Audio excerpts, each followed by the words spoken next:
Ketika Allah mengatakan Rabbana ma khalaqta hadza batila, wahai Tuhan, tidaklah sia-sia semua ini engkau ciptakan. Itu kan yang ngomong bukan Tuhan.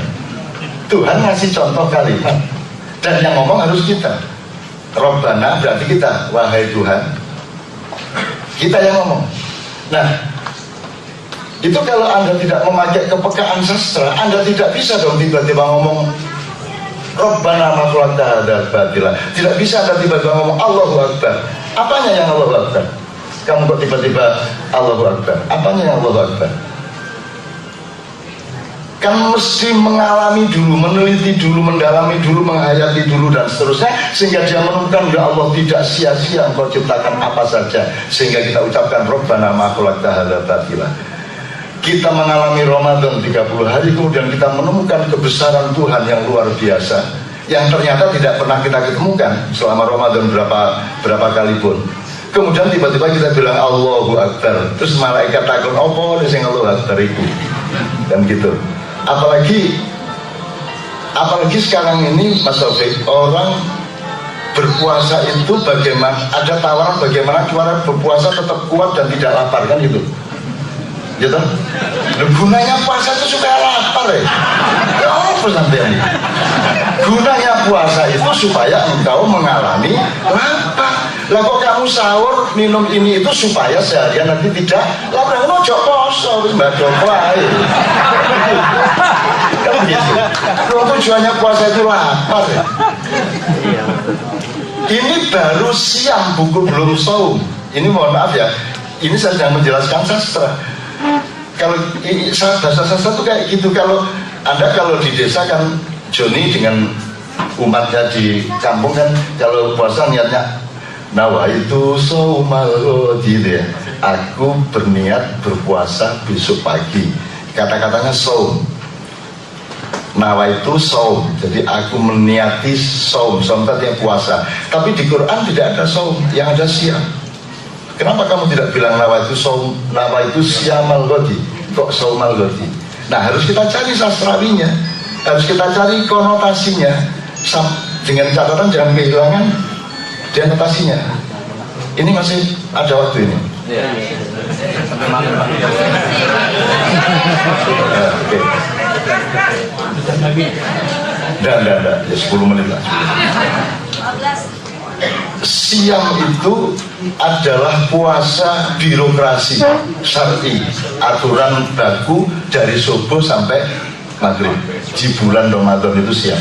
Tapi kalau saum adalah segala sesuatu di mana engkau menahan diri, di mana engkau membatasi nafsumu, di mana pengambilan tambang-tambang tidak dihabisin sehingga anak cucu tidak kebahagiaan, di mana regulasi birokrasi, di mana stakeholder mengatur segala sesuatu dengan disiplin pembatasan, itu namanya saum. Jadi puasa itu di bulan Ramadan namanya kata Muhammad itu madrasah. Ar-Ramadhanu madrasatun. Jadi selama Ramadan itu kita masuk sekolah puasa untuk supaya setelah Ramadan kita benar-benar berpuasa di dalam politik, puasa di dalam policy, puasa di dalam kebudayaan, puasa dalam kehidupan sosial, puasa dari hedonisme dan seterusnya. Sekarang ini semua kosakata itu menjadi konotasi dan kehilangan denotasi. Mas Penyun Sewu tadi misalnya imsak gitu. Semua orang selama Ramadan saya keliling kemana-mana saya tanya imsak itu apa? Imsak itu tanda waktu 10 menit sebelum subuh. Lihat apa sih ada? Imsak itu justru dimulai dari subuh sampai maghrib itu imsak. Jadi kalau jam 1 siang itu mestinya masjid-masjid teriak imsak, karena sedang lapar-laparnya orang. Kasih dia peringatan tahan diri, kuatkan diri, itu namanya imsak. Ayo dikendalikan, nafsunya dikendalikan. Jadi kalau bisa mulai Ramadan yang akan datang di masjid-masjid paling tidak sehari itu 3 kali lah. Jam 12 siang, jam 2 siang, terus jam 4 sore. Itu perlu imsak karena ini dianggap sudah dekat buka tapi masih jauh, dianggap dari jauh kok kayak udah dekat. Jadi kita perlu menahan diri lagi. Nah, perlu di masjid-masjid teriak imsak gitu ya. Wah, kalau itu bisa dilakukan saya senang banget. Meskipun Anda pasti akan dipacul kepala Anda. Nah, bagaimana? Imsak itu bukan tanda waktu. Imsak itu adalah caramu berpuasa itu dengan imsak. Jadi imsak bukan tanda waktu lagi. Ya apa ini negara kayak gini gitu. Bagaimana nih masyarakat kita ini? Jadi dari kosakata yang paling elementer kita sudah kehilangan denotasi. Kemudian kita hidup dalam konotasi yang bercabang-cabang dan berversi-versi kan begitu. Nah, sastra menurut saya adalah proses penjernihan kembali. Karena saya melihat sastra itu bukan hanya urusan misal gini. Orang agama perlu baca sastra, enggak. Terbalik kalau saya. Gitu loh. Untuk supaya paham agama kamu baca sastra.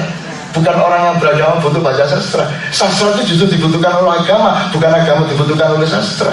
Karena sastra itu bagian yang paling indah dari informasi Tuhan kepada manusia. Dia bagian yang paling indah dari kitab suci. Kan gitu. Demikian juga politik, demikian juga bidang-bidang yang lain. Maka sastra online atau sastra dimanapun saja itu menurut saya akan membuktikan diri bahwa selama ini Anda tahu kan manusia ini sudah tidak diperhatiin oleh DPR. Yang diperhatiin DPR kan bukan manusianya, tapi hitungan-hitungannya kan. Presiden juga itu dan manusianya ini berada pada titik nadir.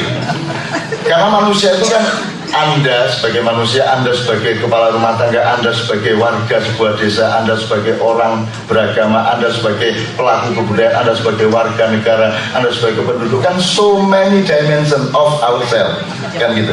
Nah, sastra tidak mengizinkan ketidakutuhan. Sastra melihat manusia secara utuh. Itu kan etos sejak berpuluh-puluh tahun yang lalu. Dengan sastra kita belajar untuk mengasah supaya bisa menemukan manusia secara utuh. Kira-kira seperti itu. Jadi saya di sini ini pokoknya terakhir sekali ini saya sudah menulis panjang, tapi saya tidak membacakan dan tidak membawakannya. Ini hanya kalau menurut Anda yang saya ungkapkan secara lisan tadi itu ada benernya, maka ini bisa membantu untuk nambah pendalaman-pendalamannya. Saya mohon izin bahwa apapun yang saya tulis itu Anda jangan percaya. Dan hendaknya semua manusia bilang begitu. Hendaknya semua ulama ngomong seperti itu. Dan hendaknya semua tokoh apapun ngomong begitu. Bahkan kalau bisa Umar bin Khattab, Abu Bakar As-Siddiq, Khulafaur Rasyidin, semua syekh kalau bisa selalu mengatakan, aku jangan kau percaya. Yang harus kau percaya adalah Allah dan Rasulullah Muhammad SAW. Kan gitu. Intinya gini, jadi kalau di sini ini benar, upamanya ini benar, ini belum